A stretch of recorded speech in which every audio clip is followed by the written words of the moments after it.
Дорогие друзья, приветствую вас на канале Food Court. И сегодня я буду готовить домашнюю колбаску. Это классическая домашняя колбаска, которую очень просто можно приготовить дома своими руками.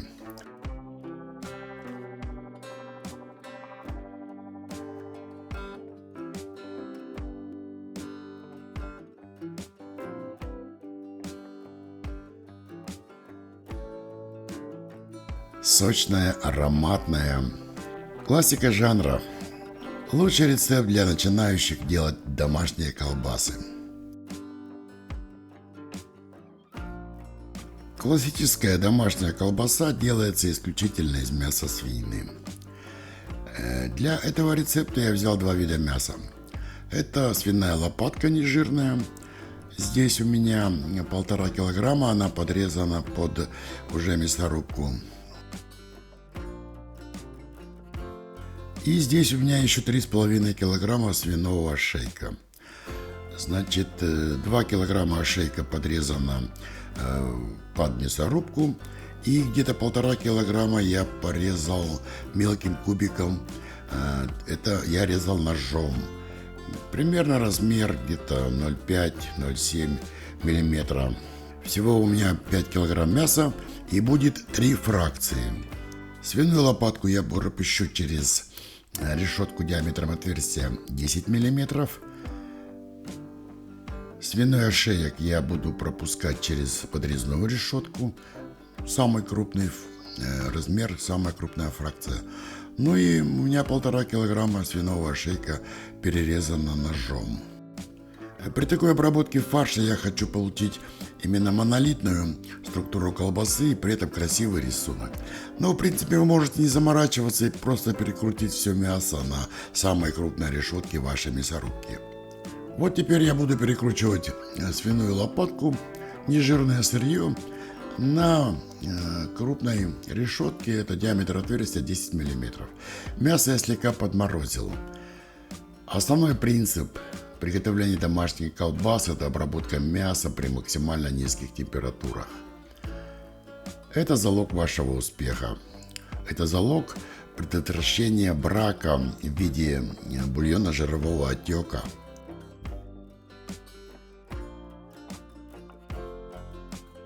Теперь на подрезной решетке я пропущу свиной ошеек. Фракция более жирная. Кусочки будут более крупные.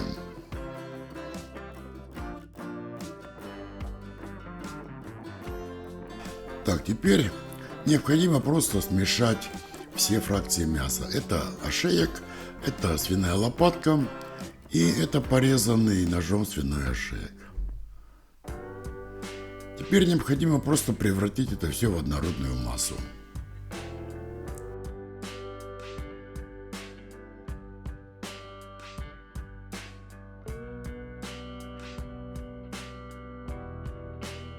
Так, сейчас у нас следующий этап – это внесение соли и специй. Я взял обычную поваренную соль из расчета 18 грамм на 1 килограмм мяса.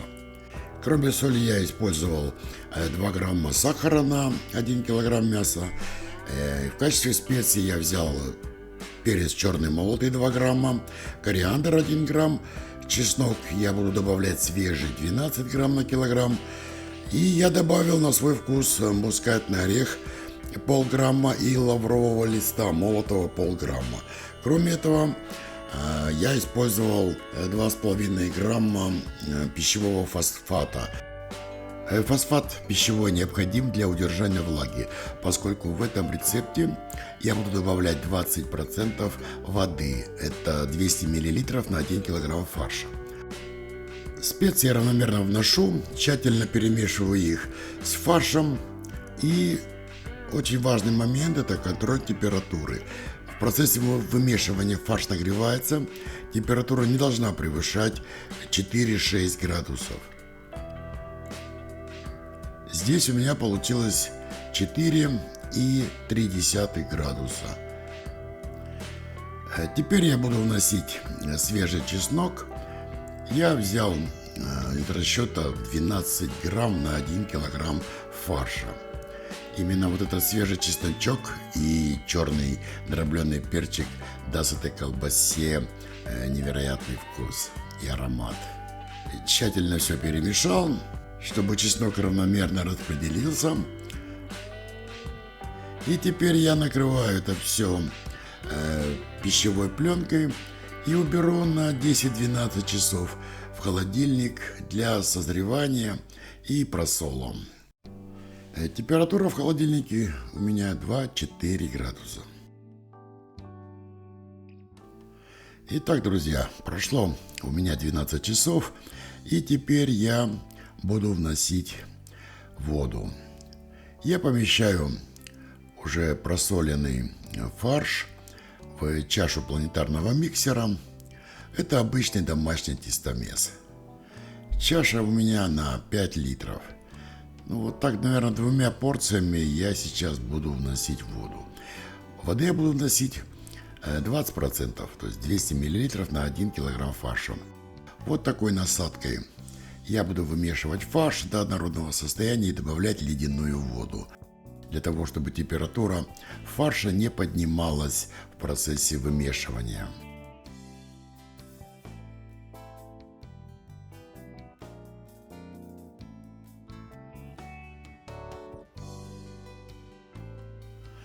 Вымешиваю я на небольших оборотах, примерно где-то 5-7 минут.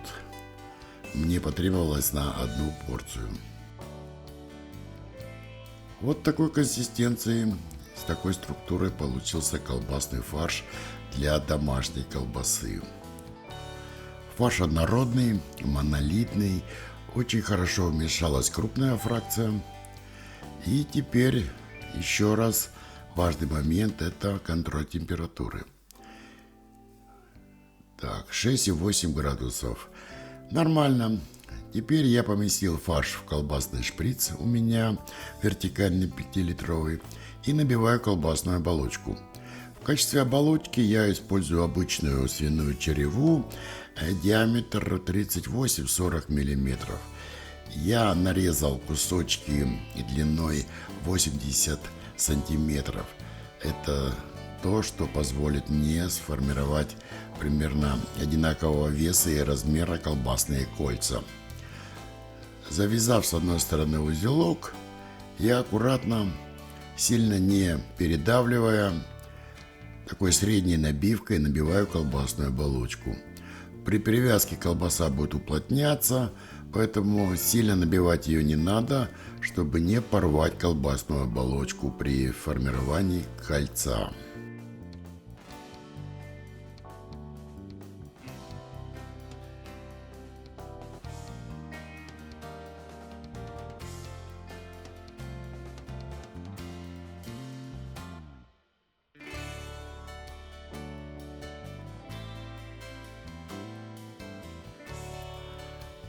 Вот таким образом я набиваю свиную череву и формирую колбасные кольца. Затем я перевязываю их колбасным шпагатом с двух сторон, так сказать, фиксирую вот такие колбасные колечки. И теперь я буду приступать к тепловой обработке. Приготовить домашнюю колбасу можно разными способами. Я буду использовать тепловую обработку методом сous-vide. Для этого я упаковал колбасу, колбасные кольца в вакуумные пакеты. И теперь я буду подвергать их тепловой обработке в sous-vide при температуре 68 градусов. Это температура готовности свинины. На протяжении 2,5 часов. Диаметр колбасы 38-40 мм, и 2,5 часа при температуре 68 градусов будет достаточно для того, чтобы довести ее до состояния полной готовности.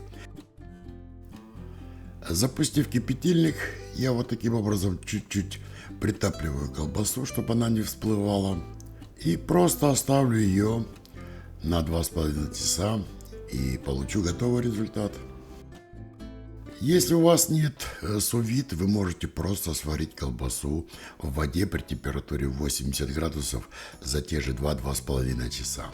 Ну и заключительный этап – это обжарка. Для того, чтобы придать колбасе аппетитный румяный вид, я провел обжарку в духовке. Можно обжарить колбасу на обычной сковородке, добавив чуть-чуть растительного масла.